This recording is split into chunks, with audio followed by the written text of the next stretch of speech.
The Dodgers had the worst luck against the Halos. The Angels? The amazing thing is the Angels are like the lowest team in their division. The Dodgers are the highest team in their division. Yes. They should not have even been a matchup. Yes. And we got swept. Really? Swept? Swept. My extent of Dodger knowledge is when McDonald's pushes me the Dodgers scored 6, you get free chicken nuggets. I'm like, okie dokie. Sounds great. That's about it. All it comes back to food. If your sports team isn't yielding me free food, you do something exceptional, I'm just not interested. I'm out. Like, what's the point? The Lakers get you free tacos. Yeah, and if that doesn't happen, like, why are we playing the game? Like, hey, the Clippers scored 2. You get a free steak at STK if the Clippers win the game. Quiet, please. Tops everybody. Totally. Palmer's like, what can we do? How about Wagyu beef if we win a game? Yeah, for sure. 4, For sure. Why not? 3, Some of them's good office dollars. 2.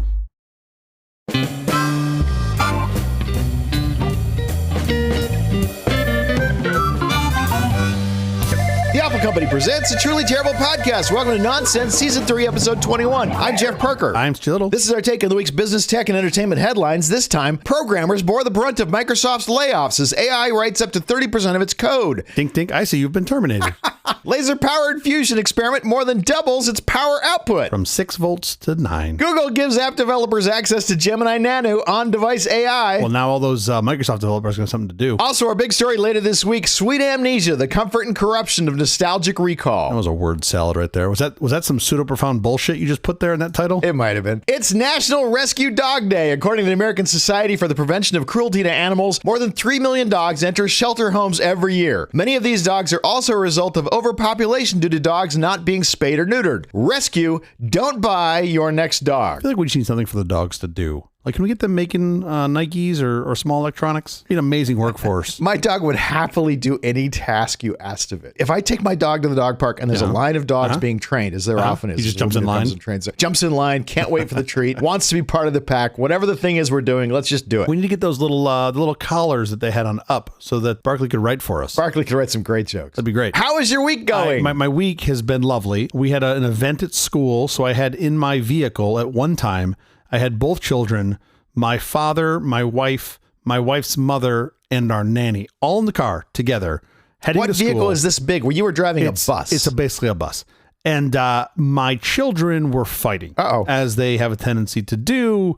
Grandma's in town; they're vying for attention, so they're sort of going at it with each other. Mm-hmm. The only way I know to settle them down in the car these days that works 100% of the time is I turn on our show. They love hearing our show; they ask for it all the time. Oh wow! They immediately quiet down. So I do this. The kids immediately quiet down, start listening, and they like to ask questions and whatnot. Sure. And I kid you not, 15 minutes into the show, behind me, I hear from my wife. She's like, "You've got to turn this off. I can't do this. I can't listen to this anymore." And I was like, "What would you rather have? The kids fighting or hearing my voice?" And she's like, "The kids fighting." She's like, "Please turn it off." I've heard all of you I want to hear. Can I just get out? Or let me out of the car. Yeah, pull over. Basically. No, she didn't say pull over. She's like, "I'll just jump out here. Sure. 35 on the 101. We'll be fine." It was a good laugh from all of us that she literally couldn't stand it. That's hilarious. And then we had a full weekend of kids parties and adults parties, and I had all sorts of birthdays and things to attend. So I don't have weekends anymore. I just have more work. That was my week. They do just get absorbed, don't they? It is crazy how time just vaporizes and disappears. Yeah. But how about you? How was your week? I won't burden you with this, but I turned 62 on Saturday. Wait, you won't burden me with it, and then you burden me with it? Well, I won't burden you with the party you have to tend to. The one where we just have like a really old man jump out of a cake? Is that what we're going to do? I'm not having a big special dinner. You don't have to attend. Perfect. But the world's luckiest winning streak continues when you've had the amazing friends I've had for as long as I've had them and the wonderful family I've had for as long as I've had them. My dad is turning 91 in a month. Wow. The only way you can account for that is pure luck, and I am insanely grateful. Yeah, luck plays a good part of it. Astute listeners noted that I fell prey to a little falsehood during last week's episode on falsehoods. Bullshit. I mentioned an old-time magazine cover story about global cooling. Bullshit. That people have been using as a cudgel against science for decades. Still bullshit. Oh my gosh, these scientists used to believe the Earth was cooling. Sure. I use it as an example of how the scientific method works, like leeches, where science learns from what doesn't work and moves on, but the reality is Time never published such a story. Yeah. I've heard about this global cooling story so many times, I actually believed it existed. I'll put a link in the show notes, but hats off to Time Magazine for never having published such a story. Hats off to Time Magazine for not doing the thing that was made up that we thought they did. Exactly. That's great. Everyone's susceptible to bullshit. This is the problem. Let's get to our headlines. I'm in. Programmers bore the brunt of Microsoft's layoffs in its home state as AI writes up to 30% of its code. Coders were hit hardest among Microsoft's 2,000-person layoff in its home state of Washington. Over 40% of the people laid off were in software engineering. Relatively few sales or marketing positions were affected. Well, that kind of makes sense. I mean, they do, Microsoft does employ more software engineers, I think, than any other category. A huge number of so that does kind of make sense. I have to assume, I have to believe that there is a high overlap between the software engineers that were laid off and the ones that like attended a coding camp for 6 weeks to, get a gig at Microsoft. Sure. And then, we're making it more efficient. Do you think Microsoft is hiring a lot of engineers who just went to coding camp and who aren't actually good coders? Unfortunately, I suspect they have so many projects with so much appetite for folks to develop software that the bar gets pretty low when you get down to the sort of leaf nodes. And you're just hoping that those people develop into people who can actually code, or a certain percentage maybe they will and a certain percentage won't. Yeah, I mean, I think it's really hard to get shit done, and they have a whole bunch of stuff they need done. And now with the efficiency of better tooling powered by AI, they're now like, oh wait, we don't need as many heads to get this done. I think that's a net good thing. Have you coded anything with using AI? Yeah, it's great. I mean, the assistants that are out there, it's kind of hard not to use. I equate it to trying to write a letter without using, like underline, like spell correct underline. Sure, I can do it, but why would I? I mean, you can get plugins for Visual Studio Code that work out of the box and they work great. But have you actually made a project that you've put into production? Are you serious project? Not because I've done test recently. projects too. This is my project is this. It's us doing this. My kid programs using Cursor. Oh yeah, Cursor's cool. Have you seen this? Yeah, Cursor's slick. I mean, I've used it for like little tiny stuff at home. It's really neat. Man, I've never used it, but I've watched him use it a little bit. It's like you're writing the documentation and magically, and then you tell it, don't write the code. Don't write the code till I finish this documentation. I get exactly what I want to get. Sure. He's got all these things in his prompt that he's got it just right, and then it writes the code, and it's like, oh wow, that's great. I always start my prompt with, pretend you're a 45-year-old male that's never left the house. Well, you still live with your mother. He does start off the prompt saying, imagine, pretend you're a really great coder, or whatever he says, or some magical sentence like that. They're really good. I mean, I've had more experience with GitHub's Copilot than anything else. It was one of the early ones. And it's really great. You should, in theory, be able to get an AI to learn how to help write code better than anything else initially, because it's such a logical process. Yes, you would think AI companies would do that quickly. OpenAI just came out with Codex. Literally just came out with Codex. Yeah. I haven't used it yet. I need to. Which is their AI for Codex. I've looked at Cursor. I've looked at Copilot. Yeah. I'm super impressed by both. We'll see where this continues to go. I think Cursor allows you to plug into various AI engines. It does not necessarily supply the engine that you use. You can choose. And various IDEs and development environments too, which is also pretty cool. Amazing. They've stayed agnostic. Pretty great. Yeah, it's pretty impressive. So the part that blows my mind the most is that this is the worst it's ever going to be. Like, it's only going to get better from here. This is the worst the AI is going to be. Yeah. It's not the worst the layoffs are ever going to be. Sorry. Let me be clear. To the 4,000 people that lost their job, no, this is not the worst. Yeah. Yes, I understand. That's not that was not my point, or the 2,000 people that lost their jobs. No, my point is from a AI development perspective, it's not like we're going to stop making this better. It's going to just continue to get better. This might even be the very early stages of it still. So that's pretty compelling to me. Yeah, sure, Gordon Moore. That's great. Thanks for bringing that up. This is the best iPhone we've ever made. My point is there's going to be continued development in this space. They're going to keep looking at it, right? Like some technologies it's do not amazing get better. Now. Yeah, it's amazing now, and it's going to get better. If we were on this show recorded some number of years ago and you were holding up a 3.5-inch floppy being like, they're just going to get smaller and better, you might actually be wrong, right? Like, there is a point where we stop investing in that technology. So it's like, in the future, floppy disk may be no more than 1 inch square. Like, no. I guess technically you have an SD card, so maybe that's a terrible example. Maybe that actually is true. But all technology gets smaller, cheaper, and faster until it's rendered obsolete. I guess, well, some tech, it's harder to get bigger, right? Rockets, airplanes, it's harder to make those bigger. So I guess they do get bigger. Don't you think future rockets that will take satellites up into orbit will get smaller? Yes, I think you want them to get smaller, but it's easier to make them bigger in some. Well, wait, hold on. I'm lost in my own analogy. Airplanes is what I was really starting, but I guess with rockets, it's hard. Like, you want bigger payloads. Yes, but it's harder to make. At some point, it's just harder to make them bigger. I want the actual stuff in the payload to get smaller. I want the satellites. Yeah, of course, to get smaller. Of course. But then you just shove more of them in there. Yeah. Right. So now instead of a launch having one payload, it's got. Oh, they do now. They'll do 30 satellites in a single rocket launch. It's bananas. Crazy. Airplanes. They got bigger, and then I think they're getting smaller again. Well, the space between the seats is certainly getting smaller. No, well, yeah, but I'm also pushing out from the inside on that one. I'm just a fat guy in a suit like in the airplane. That's like I washed these shorts and they got smaller. My wife's like, I just bought them for you. I'm like, fuck. All right, I'm just getting bigger. That's the problem. Laser-powered fusion experiment more than doubles its power output. The world's only net positive fusion experiment has been steadily ramping up the amount of power it produces. In recent attempts, the team at the U.S. Department of Energy's National Ignition Facility increased the yield of the experiment first to 5.2 megajoules and then to 8.6 megajoules. So this is another great example of bullshit, because I remember, no, hold on, hear me out. Okay. Because I remember when I was younger and there was like a bunch of scientists or, faux scientists that came along and said, we figured out fusion. Look, we just swirl this, I don't know, saltwater brine or some shit and more energy comes out. But like their experiment was just flawed, right? Science figured it out. Science did. Yeah. They went in, they did some peer reviewed, they tried to recreate their experiment and they just found all sorts of gaps and that it was basically bullshit. 2022. We didn't figure it out until 2022. We didn't actually make this work. My point is I'm still suspect of fusion because I was alive during that time. I'm like, fusion? Really? I don't know. I feel like we've seen this charlatan game before. Sure.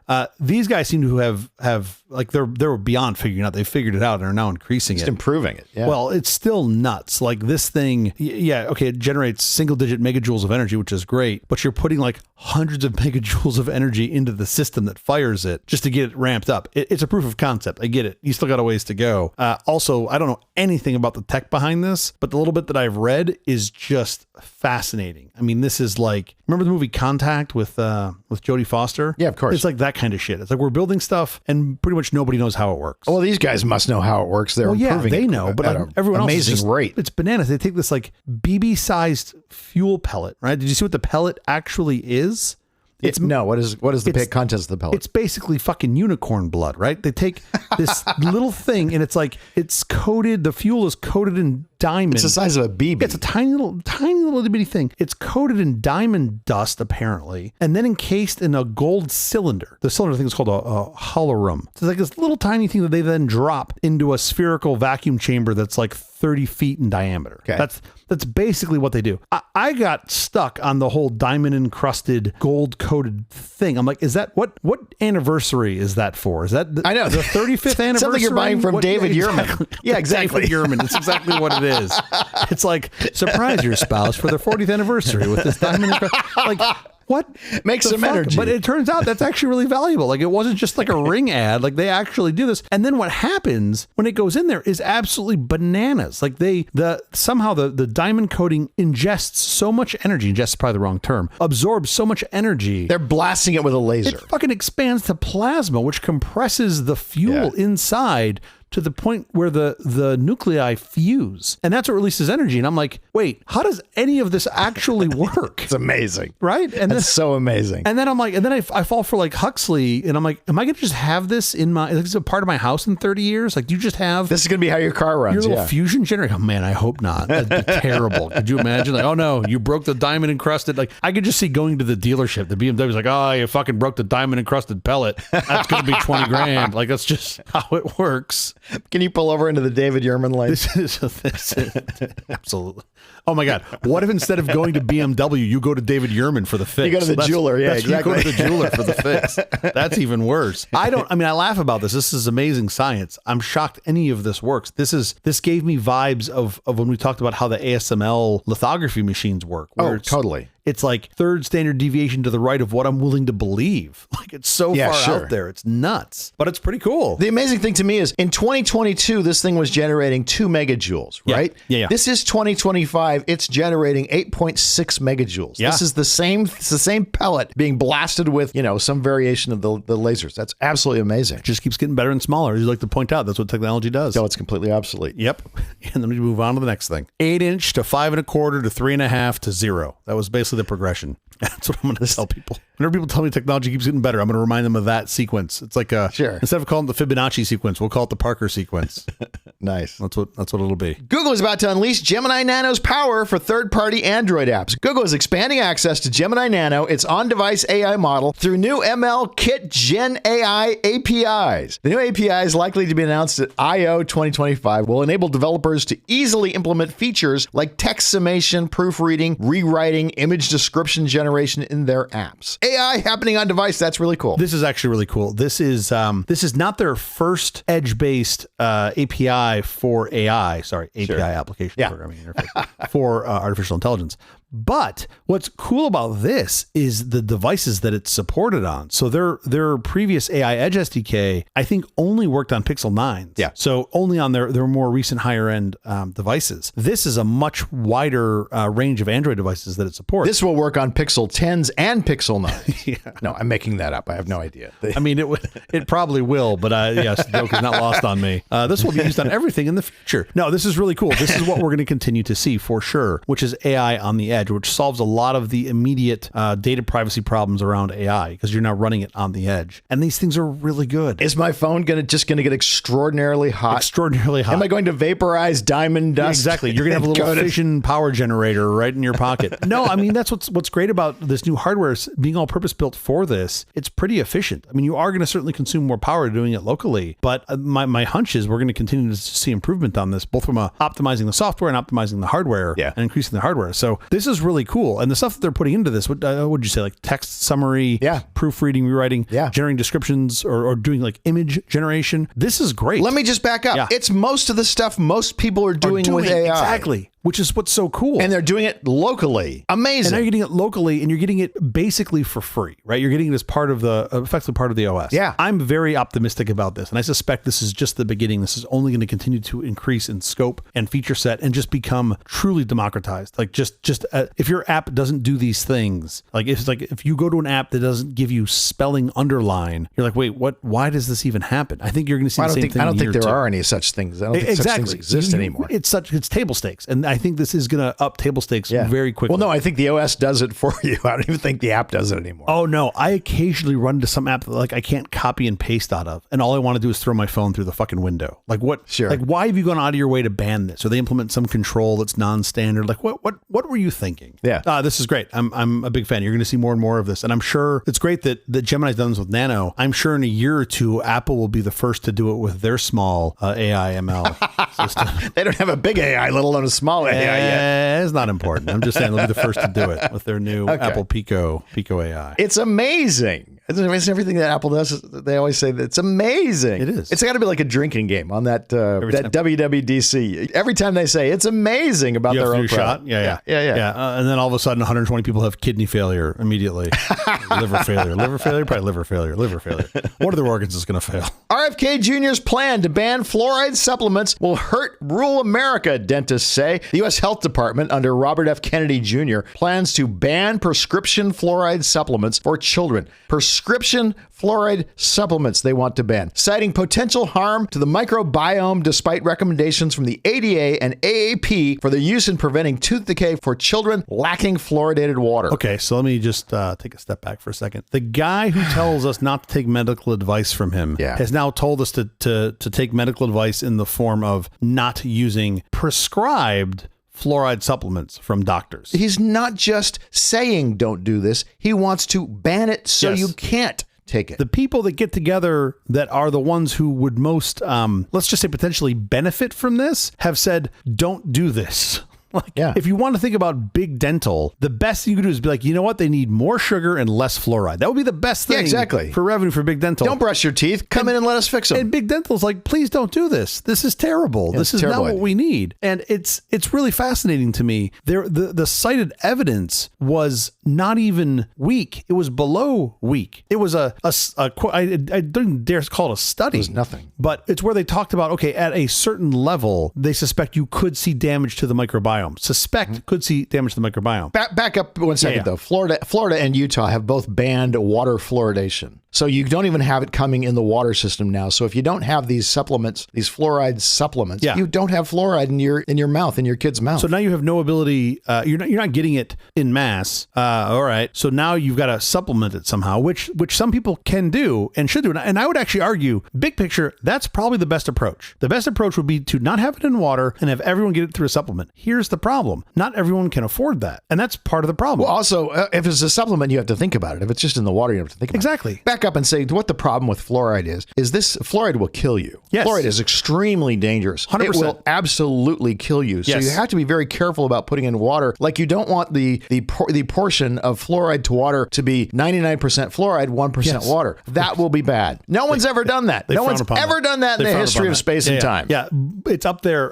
This fluoride is up there with dihydrogen monoxide because that will also kill you also. Yeah, of course. If you consume too much of that will absolutely kill you. For those that don't know, dihydrogen monoxide is what we like to call water. And if you drink too much water, you will die, as it turns out. It's hard to do. It turns out it's really hard to do, but you could actually do it. Yes. So, everything in moderation. So there's been no data at the levels that we see fluoride in drinking water in the U.S. There has been no data that shows that it has any harmful impact on anyone, including kids. In fact, it's quite a positive impact. It enhances remineralization of the tooth. When acids produced by bacteria and plaque attacks the tooth enamel, fluoride in the mouth from toothpaste, water, whatever, helps rebuild and strengthen the enamel. And then we have what I suspect are, anecdotal, but still anecdotal data points where other communities that have pulled fluoride out of their drinking water have seen, who would have thunk, an increase in tooth decay in those communities. Oh, yeah. So you're like, well, that sounds not great. Maybe it's big denture. Maybe this is all big denture that's behind this.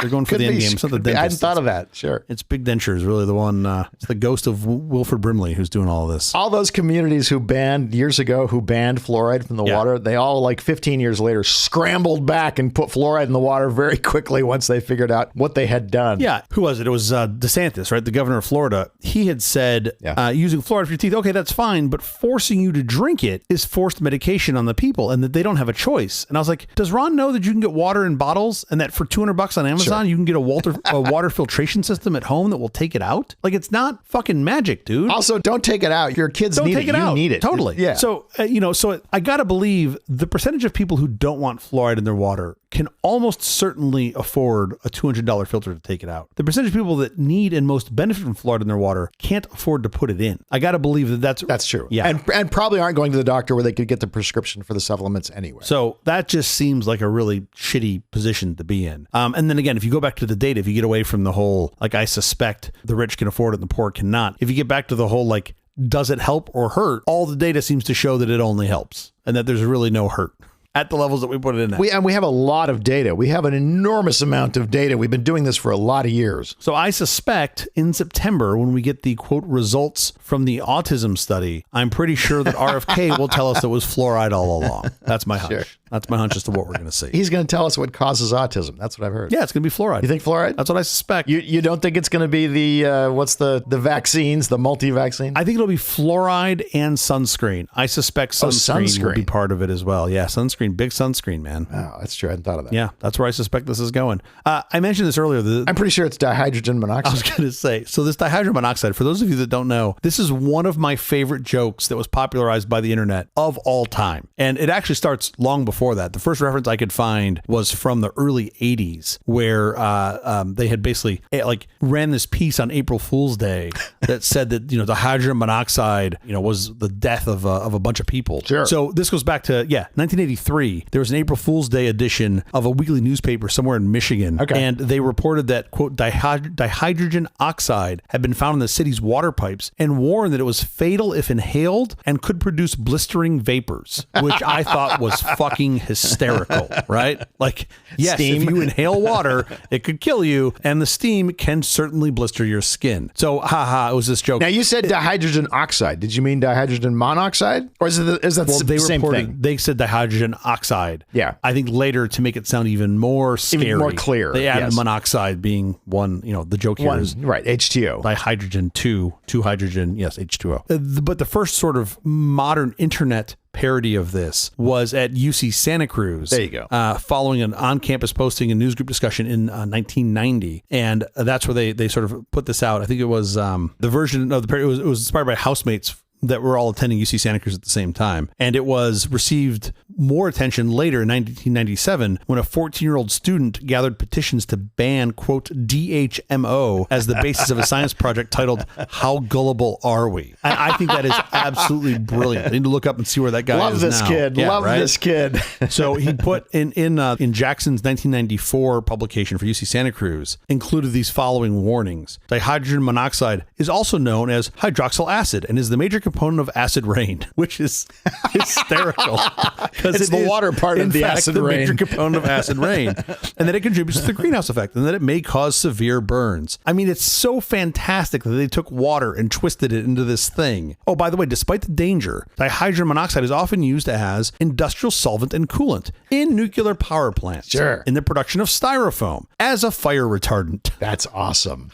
How is this not the funniest thing you've ever heard? I view this is, to me, as a great analog to the whole, yes, fluoride 100% will kill you. Do not go do lines of fluoride, folks. It's not good for you. That is not the way you should be consuming But in it. small doses, it will save your teeth. Turns out it's super helpful. So, at the end, this is one of those things that is certainly going to hurt folks, especially in rural America, that can't afford alternatives and don't go to checkups, that don't get good advice from doctors and dentists. So this is a bummer. Well, not only that, I mean, they're trying to ban prescribed supplements. That is just beyond me. Even if you went to a doctor, even if you were lucky enough to go to a doctor who wanted to prescribe this for your teeth, this would ban him from being able to do that. Again, I like having an oversight body to say this thing here is harmful. We need to ban it. I think that is a net positive thing. You want that. It's hard to get information out to doctors at the edge and know that this particular drug that's supposed to be a sinus decongestion is also causing heart attacks. Sure. That's good. You want that in place. As it turns out, though, the people that actually study this have said, no,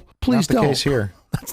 There's no scientific reason to do this way. So what do I know? I had a friend a million years ago who used to say, you can't eat any of the stuff that has those chemical names. When you look at the ingredients to something, it's those chemical names. Just avoid all that. You'll be safe. Then you'll be fine. And they died of a kale overdose. Yeah. That's what happened. They died of dihydrogen monoxide. Dihydrogen monoxide poisoning. The Empire strikes back with F-bombs. AI Darth Vader goes rogue with more profanity and slurs for a short period of time on Friday. Darth Vader could drop F-bombs in the video game Fortnite as part of a voice AI implementation gone wrong. So I would say gone right is the wording I would have used had I wrote this. I would say this is spectacular. And just hear an uncorked James Earl Jones do some swearing to me is pretty fantastic. But the TLDR on this is some streamer who I can't get over this name. Her name is Loser Fruit. Was interacting with this AI Darth Vader, and she basically got it to repeat a swear word back to her, and then promptly freaked out. It's like a 30-second video. I'll put the link in the show. I couldn't even get through without wanting to stab my ears out, and I just realized I'm an old grumpy man that I can't even watch this. But it's kind of hysterical. Behind it, I think, is what's really interesting, which is that before James Earl Jones died, he did license the use of his voice for Darth Vader. Star Wars. For Darth Vader. For which I think is kind of awesome that he did that. I hope his estate got a lot of money for that. I gotta believe they did. And like my initial view was like, it's an asset that if you don't sell for something, even for $1, you've got no value. It's just going to go to zero. But I do think his is pretty iconic. But in his case, it's very valuable. That voice is so great. Yeah, and he's got so many voice samples out there. I'm sure you could read those all in post-mortem and still get a great voice print out of it. Anyway, so if you want to hear Darth Vader say fuck, you can do that here on this clip here. I'll link to. Put it in the show notes. I shall. Okay, enough with the headlines. In fact, enough with the episode. We have to get out of here. Special thanks to our floor director, Steve Warwick. Thanks, Loser Fruit. We'll be back later this week with our big story, Sweet Amnesia, the comfort and corruption of nostalgic recall. Until then, thank you for listening to all this nonsense. I'm Jeff Parker. I'm Jodo. Aloha Nui. Oh, great. Now I'm hungry.